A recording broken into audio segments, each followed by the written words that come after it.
बिस्मिल्लाहिर्रहमानिर्रहीम। ये तीनों अल्फाज सिर्फ काउंटेबल नाउन के साथ इस्तेमाल किए जाते हैं। फ्यू का मतलब है कोई भी नहीं।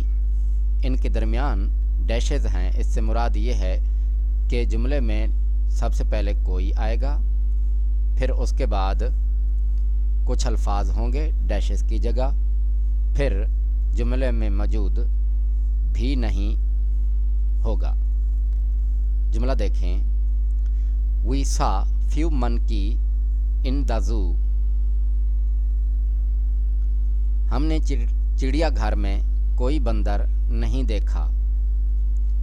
अब देखें, जुमले में कोई मौजूद है, जबकि इसके बाद एक नाउन है बंदर, फिर जुमले में भी नहीं मौजूद है। ए फ्यू, इसका मतलब है चंद। ए फ्यू के बाद हमेशा प्लूरल नाउन इस्तेमाल किया जाता है। याद रखें कि फ्यू के बाद हमेशा सिंगुलर नाउन इस्तेमाल किया जाएगा। जैसे ऊपर वाले जुमले में मन की सिंगुलर है, अगर ये प्लूरल होता तो इसके साथ एस का इजाफा होता, यानी मनकी के बजाय मनकीज होता।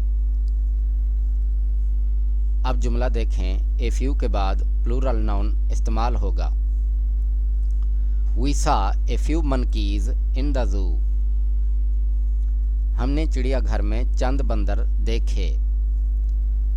अब याद रखें, फ्यू का मतलब है कोई भी नहीं, जबकि ए फ्यू का मतलब है चंद।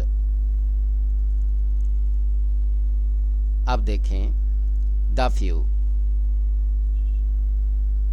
द फ्यू के बाद सिर्फ वही इस्म इस्तेमाल किया जाता है जिसका हवाला देना मकसूद हो।